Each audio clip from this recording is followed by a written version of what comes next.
All right. I think we are good.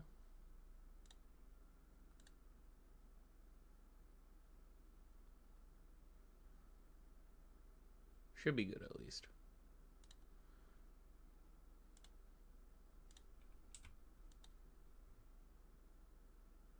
And just put this out, and then we go.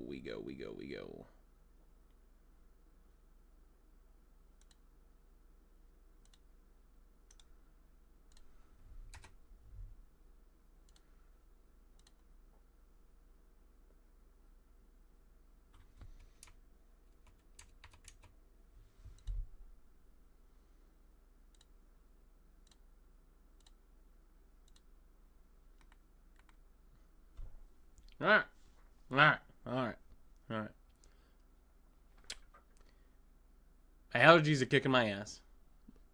So, try to get through this without sniffling and all that fun stuff a lot. So, quarterback for this slate, there's a couple different routes that I like on this one. Herbert at 61 against Washington. I think it's a good game for them. It's just if all depends on how Washington plays offensively. If Washington's underperforming, the Chargers defense plays like they have, and they're really good. We could see Hampton kind of shine in this game. If Washington's competitive and the Chargers, don't just have to run the ball because they have a lead, Herbert and that wide receiver room looks amazing right now. Kyler against Tennessee, I am kind of concerned about this one because of the unexpectedness of what Arizona's run game is going to be like. But for what Kyler can be, which we haven't seen this season, just looking at his fantasy performances, we have not seen it. We haven't seen that 20-plus pop-off game for Kyler yet. He has the potential for it. It's really tough. I like him. I could see a scenario where the Titans defense does play really good against him.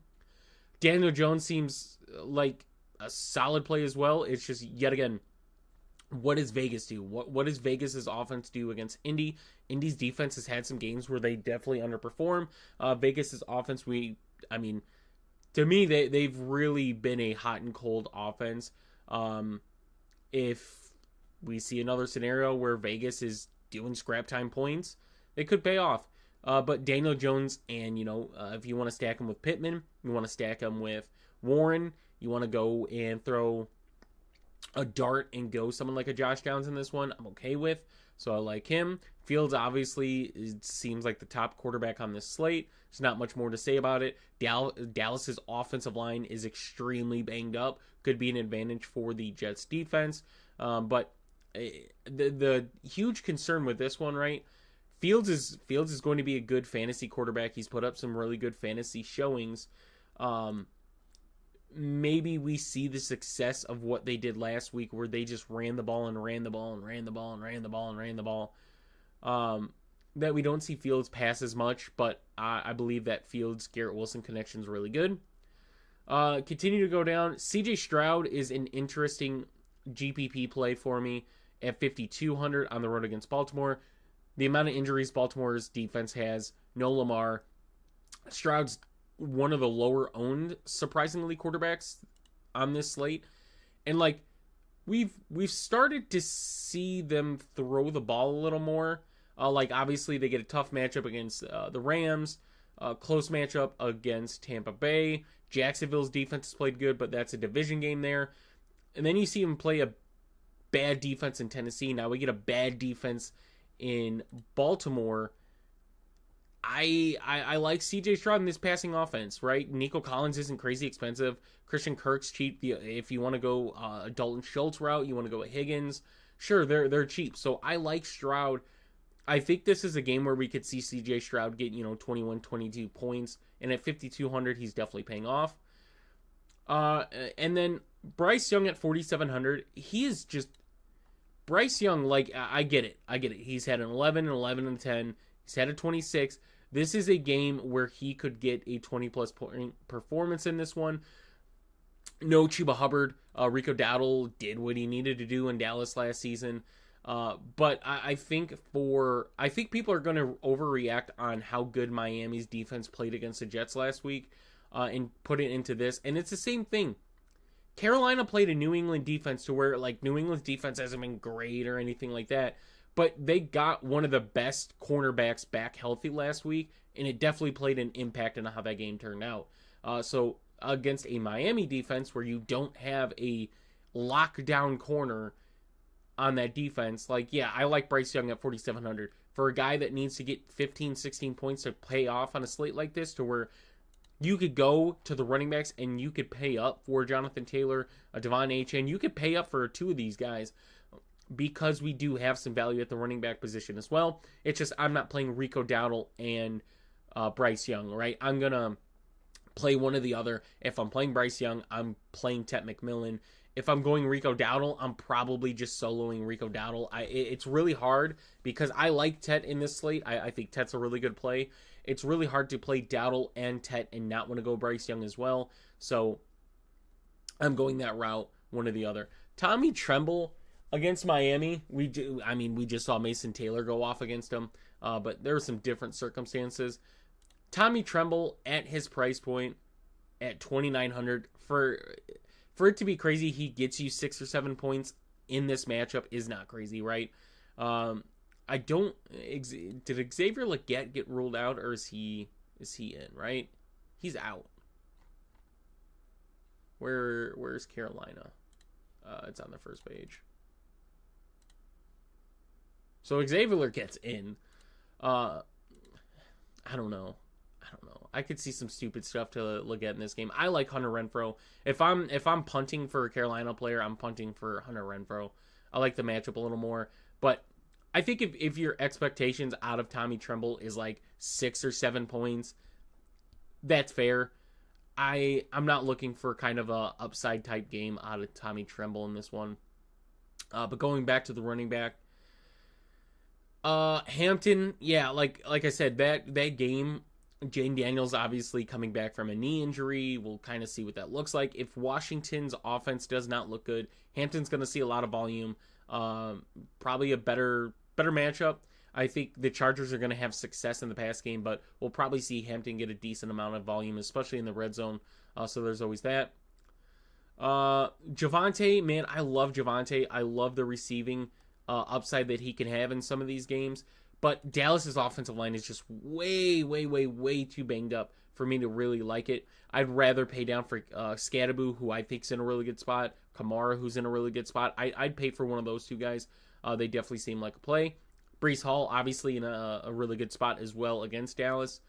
Him, Braylon Allen, Isaiah Davis, a combination of them all look really good, right?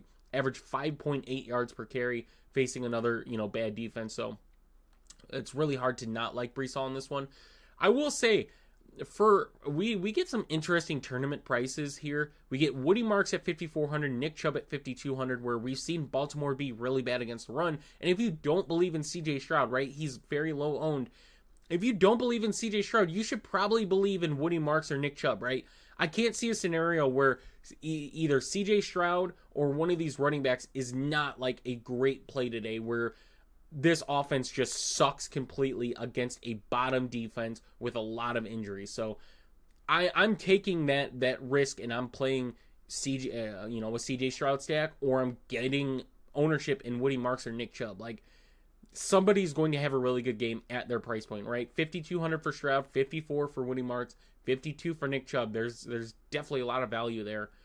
And then David Montgomery, this one is another good one to where if you want to get exposure in that Detroit offense, David Montgomery at 5,200, one of those pieces, right? I'm not saying that we're getting a scenario against Baltimore where he's 12 for 151, but another game like against Chicago where 11 for 57 and a touchdown.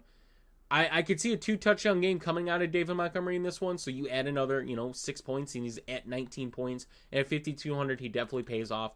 The interesting thing, though, is you get some value here at the running back position, especially even cheaper. Rachaad White at 4,700. I don't love the running aspect of it as much. I'm more on the receiving aspect for Rachaad White. So at 4,700, yet again, he's in a solid spot. Words are hard.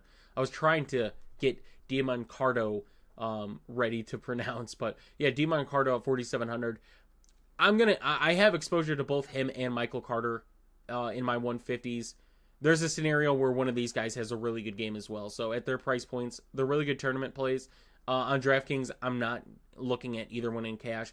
I'm either looking at Rico Dowd at 4,300 or Rashard White at 4,700 in cash if you want to go that cheap route, and it allows you to pay up some for some other studs in your lineup. So that's kind of the route at running back. Wide receiver, Amon-Ra's in a really good spot against Cincy. I think if you can pay for him, go for it. I don't think he's an absolute lock, but for him to not get 20 plus points in a game like this would be crazy, especially with the 30.5 team implied total. He's I think top 3, if not like number 1 in red zone targets. He's got a majority of the red zone target share for Detroit, so he's definitely a huge play there for me. JSN in this game where you're facing, here's one of the things, right? Tampa Bay's defense is pretty damn good against a running back. In those type of scenarios where you get a team that's good against a running back, you want to target kind of the pass game. Tampa's dealing with, unfortunately, a cornerback injury, and that guy is going to be seeing JSN a lot. So I want to target that one at 7,100. Emeka Buka, like a great play. Like I like Emeka Buka. It's just a price point, right? Even if you go and look at the Philly game, he truly didn't pay off. Like he got you 23 points if you played him, and at 6,800, like he paid off. But he had a free touchdown, and if that touchdown doesn't happen, he has a really, really bad game. So, I just, it's really hard for me to like any wide receiver against Seattle. I think they're going to be low owned, so you get, leverage there if you want to go there. But I love Seattle's secondary. They're a very tough secondary. If they could get their run defense, under control, Seattle's going to have one of the better defenses in this league. Nico Collins in a great spot. Like I mentioned, I can't see a scenario where Houston is just unplayable. I think almost everybody on Houston's playable this week, whether it's Stroud, Woody Marks, Nick Chubb, Nico Collins, Christian Kirk, Dalton Schultz, their defense. There's a lot to like from the Houston side.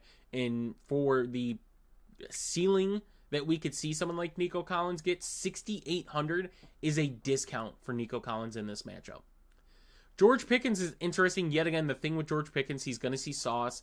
The Dallas offensive line is banged up. If the Jets can get some pressure on Dallas, it could be uglier for Pickens. I kind of like Ferguson the most in this one. But I think George Pickens is playable. It's just I kind of prefer Ferguson. Down at the wide receiver, Garrett Wilson in a great spot against Dallas. So I really don't need to just talk him up more than I need to. But he's in an amazing spot at his price point at 6,100. Down T. Higgins at 5,900. I think this one could be interesting. I think he's a good run back piece if you want to go that Detroit route. Like if you hear me out, if you want to go with a Jahmyr Gibbs and David Montgomery, and it's not crazy that they get 4 touchdowns in this one. It is not crazy to think that Jahmyr Gibbs, David Montgomery combine for 40 to 50 points in this matchup against Cincy, and a good run back piece for it is T. Higgins at 5,900. I don't hate this. I have a build right now with that. So I like that kind of build of going the Detroit running backs. They're going to control it. Jake Browning, Jake Browning is good. They've faced a Minnesota defense and a Denver defense on the road. They're at home in this game. I don't hate Cincinnati's offense as much as some do. So I like T. Higgins. I definitely have exposure to T. Higgins in this one. Quentin John, you could flip a coin with the Chargers receivers. I like Ladd. I personally like Ladd. I think for the price point he's at, this is a really, really, really, really good bounce back opportunity for him in the matchup they have. So at 5,500, I think Ladd, just because he's cheaper than the other two, is in a really, really good spot. I think you get some leverage there as well. I mentioned I love Tet in this matchup. Jacoby Myers, it is pretty damn hard to not want to play Jacoby Myers on this slate. Brock Bowers is out. Indy's slot corner out. We just saw Howard retire.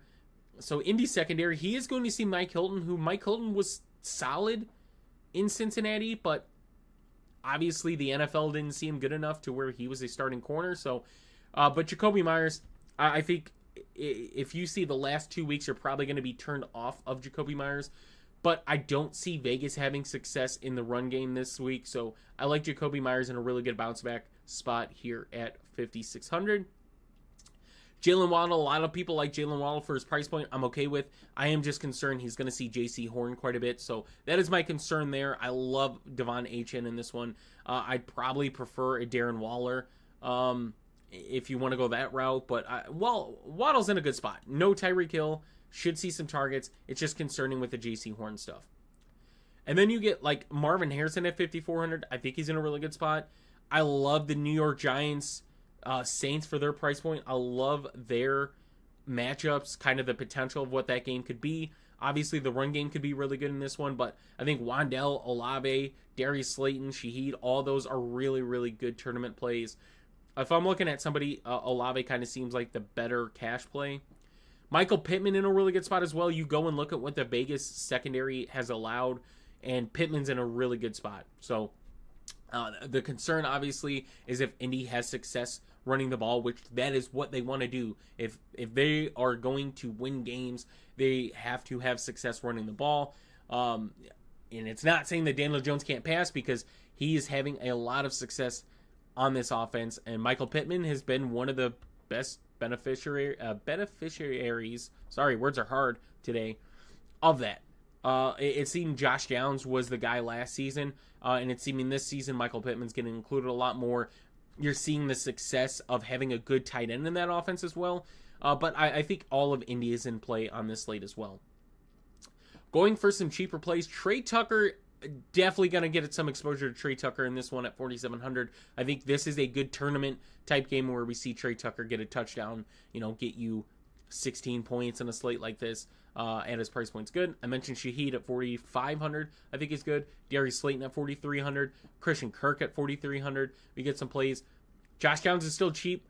For the potential upside of Josh Downs, 4,100 is cheap. So definitely want to get some exposure in tournaments, not really in cash.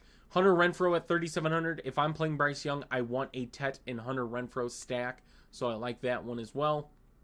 Jalen Tolbert, I think, is interesting at 3,600 in this one with Turpin out. Obviously, Lamb's out.